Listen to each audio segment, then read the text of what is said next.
Hey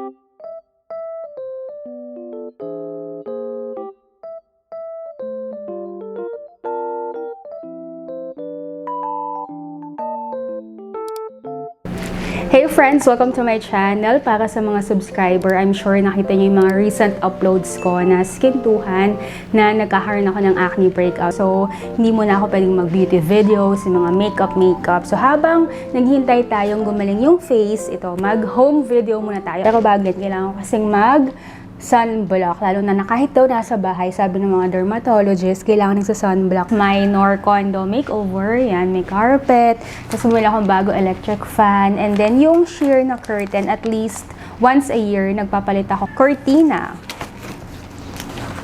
Mag-mask muna ako para hindi masyadong maarawan yung gamot sa mukha. Una kong gustong ibahin dito sa sala, yung pink na cortina. Simula nung lumipat ako dito ng 2019, yan na yung cortina. Nabili ko lang to sa Robinsons Pioneer Department Store. Parang 800 isa. So, gagawin kong beige. Tingnan ko lang kung bagay kasi gusto ko din magpalit ng couch.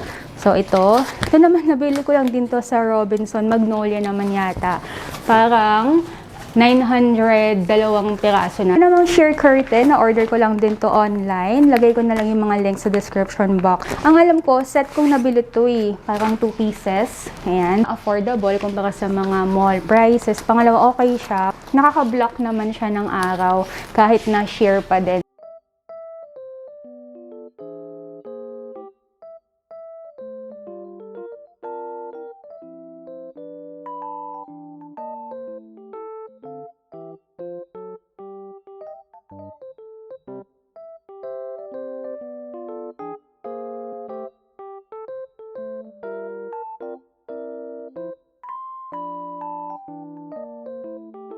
Problema lang dito, hindi blackout, so hindi na tatakpan yung liwanag, parang tumatagos. Tapos mahaba sa ilalim.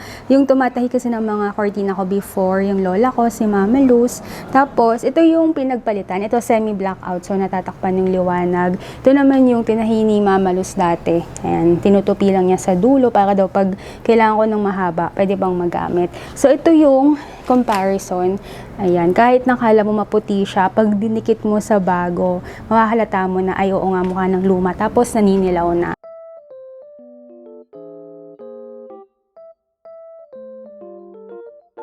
So, para naman sa mga lagi nanonood ng episode ng Condo Serye, meron akong pa-quiz sa inyo. Hulaan nyo kung pang ilang electric fan ko na to. Simula nung lumipat ako dito.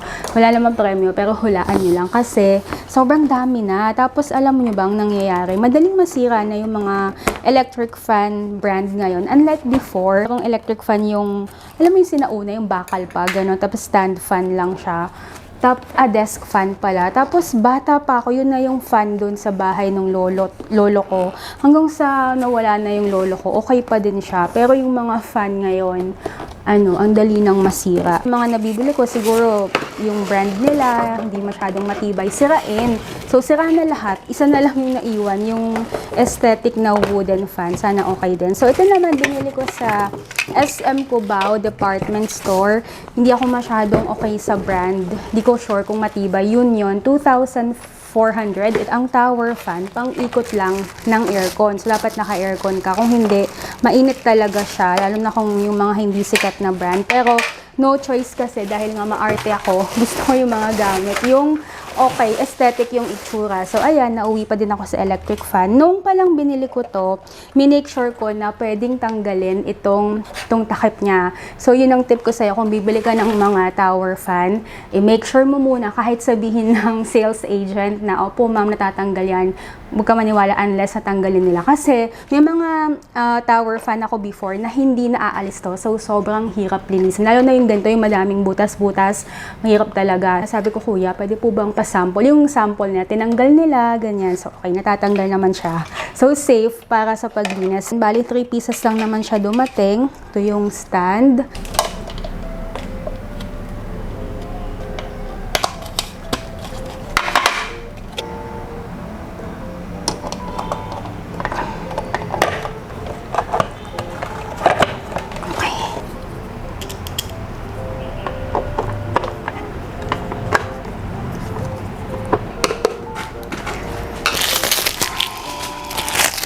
Okay, so nabuo ko na din. Sana tama. Tama ba? Magte-test na naman tayo ng electric fan. 2. Number 1. Okay. Number 3. Sobrang init. Sobrang init tapos biglang umuulan sa labas.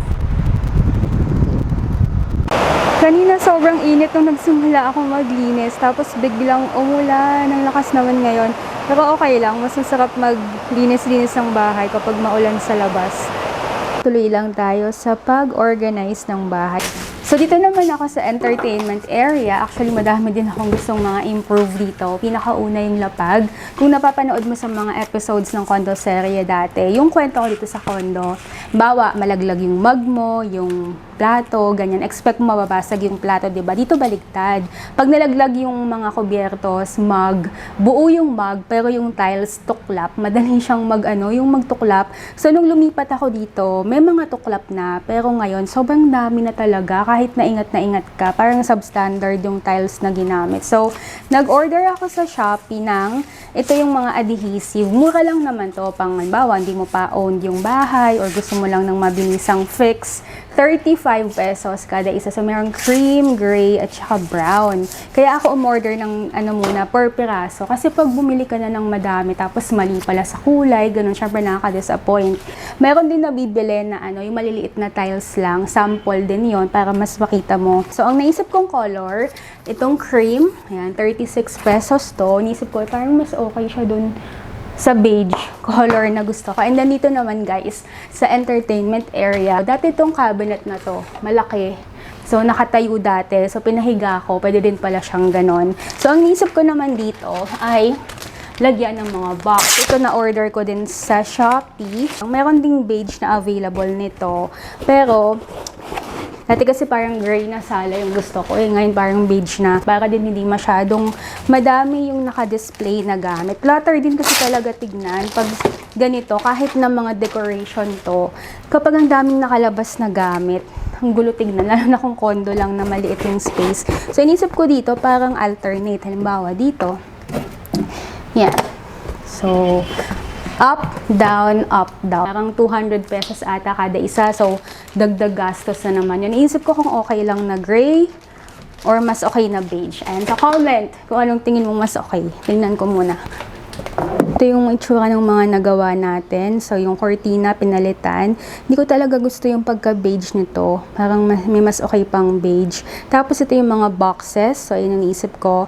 Up, down, up, down. So, let me know kung bagay yung gray na color ng box sa mga beige na pinapalit ko. Or, mas okay na umorder na lang ng beige para uniform yung color. And then, ito yung electric fan na tinayo natin. Ito yung kalat.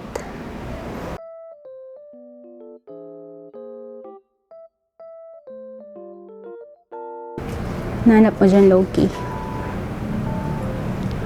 Ayan, amoy mo. Sige, pasok ka sa loob. Get inside. Dali, go.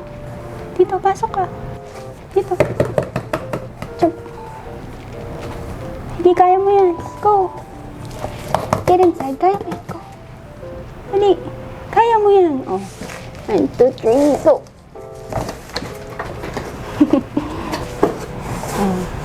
Okay ka dyan?